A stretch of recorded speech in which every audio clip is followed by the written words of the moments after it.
नमस्कार साथियों, लखीमपुर जनपद के ढखेरवा कस्बे में शांति कुंज हरिद्वार के मार्गदर्शन में आयोजित 4 दिवसीय 24 कुंडी गायत्री महायज्ञ कार्यक्रम में हम सभी के बीच में हैं शांति कुंज प्रतिनिधि टोली नायक श्री राजकुमार भृगु जी। बाबूजी, जैसा कि नारी सशक्तिकरण वर्ष मनाया जा रहा है गायत्री परिवार के द्वारा, ऐसे में ये 24 कुंडी गायत्री महायज्ञ इस क्षेत्र में क्या विशेष संदेश लेकर के आया है शांति कुंज की ओर से? शांति कुंज हरिद्वार की ओर से इस वर्ष को 2022-23 को नारी सशक्तिकरण वर्ष घोषित किया गया।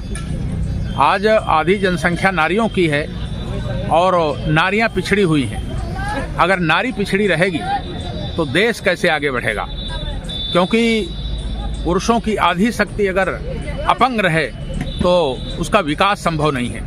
इसलिए इस वर्ष को, जैसा कि सरकार की भी योजना है बेटी बचाओ बेटी पढ़ाओ अभियान नारी सशक्तिकरण, शांति कुंज की ओर से इन यज्ञों के माध्यम से नारी सशक्तिकरण वर्ष घोषित किया गया और उसके अंतर्गत पूरे देश में ये 24 कुंडी यज्ञ, 51 कुंडी यज्ञ, 108 कुंडी यज्ञों की श्रृंखला चल रही है। यहाँ ढखेरवा चौराहा में भी 24 कुंडी यज्ञ रखा गया है और उस यज्ञ को संपन्न कराने के लिए हम लोग शांति कुंज हरिद्वार से 5 लोगों की हमारी टीम आई है। 4 दिवसीय कार्यक्रम, इसमें यही संदेश दिया जाएगा कि बहनें जागृत हों, देश के युवा जागृत हों। आज युवा पीढ़ी भटक रही है। हमारी भारतीय संस्कृति विश्व संस्कृति रही है। वेद कहता है सा प्रथमा संस्कृति विश्ववारा, सारे विश्व की वो पहली संस्कृति रही है जो सर्वोच्च संस्कृति थी। पहली संस्कृति थी देवता बनाने की, देव संस्कृति। लेकिन आज उस संस्कृति के मूल्यों का ह्रास हो रहा है। युवा पीढ़ी भटक रही है, पश्चिमी सभ्यता हमारे ऊपर हावी हो रही है। तो हम अपनी संस्कृति को कैसे बचाएं, संस्कार प्रक्रिया कैसे घर घर पहुंचाएं, युवाओं के अंदर मनुष्यता कैसे आए, नारियां कैसे आगे बढ़ें, इन यज्ञों के माध्यम से जो संदेश दिया जाता है दुष्प्रवृत्ति उन्मूलन, सत्प्रवृत्ति संवर्धन का, लोग बुराइयों से दूर हों, अच्छाइयाँ ग्रहण करें ताकि हमारा समाज आगे बढ़ सके, नारी समाज आगे बढ़ सके, युवा आगे बढ़ सके, वो अपना भविष्य सुधार सके, बुराइयों से बच करके अपने को आगे बढ़ा सके।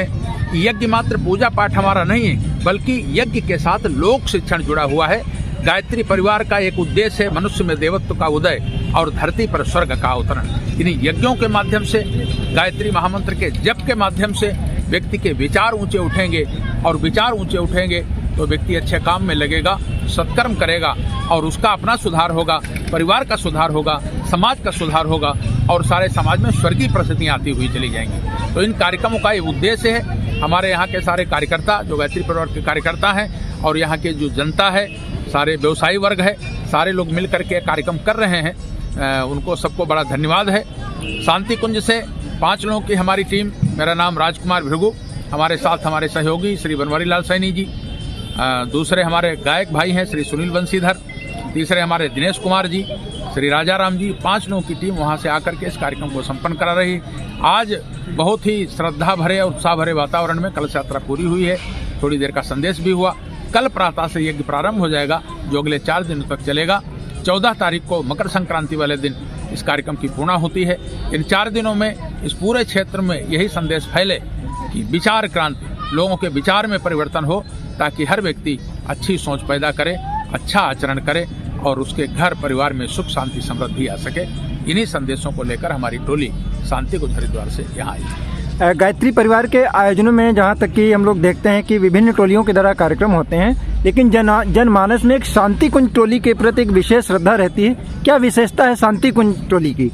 शांति कुंज में जो शांति कुंज आश्रम है वो जीवंत युग तीर्थ है और जो वहाँ रह करके साधना करते हैं, स्वाध्याय करते हैं, नियमित साधना करते हैं, तो उन निश्चित रूप से स्वाभाविक है कि उनकी योग्यता में प्रखरता बनी रहती। इसलिए जब वहाँ से प्रशिक्षित टोली यहाँ आती है तो उसका संदेश लोगों को अच्छा लगता है।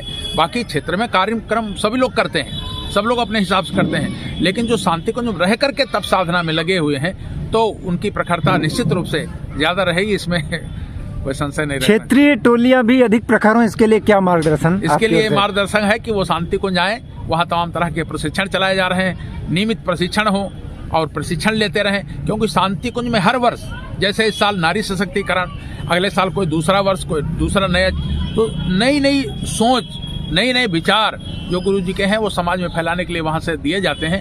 हर साल उनका प्रशिक्षण होता है। अगर वो प्रतिवर्ष प्रशिक्षण करते रहें और थोड़ा अपना स्वाध्याय और साधना बना करके रखें। कई बार करते हैं प्रवचन तो बहुत करते हैं, लेकिन हमारे अपने जीवन में साधना नहीं। तो जब तक स्वयं की साधना नहीं होगी तब तक उसकी वाणी का प्रभाव नहीं पड़ेगा। और शांति कुंज में स्वयं साधना कराई जाती है। सब लोग साधना से जुड़े रहते हैं, प्रशिक्षण में जुड़े रहते हैं, स्वाध्याय करते हैं, इसीलिए वहाँ के टोलियों में अधिक प्रखरता रहती है। जैसा कि आप वहाँ के कार्यक्रम विभाग में भी हैं और विशेष आपकी भूमिका है उसमें, इस लखीमपुर क्षेत्र जनपद के लिए या इस क्षेत्र के लिए कोई निकट भविष्य या अगले वर्ष में कोई विशेष कार्यक्रम की कोई संभावना?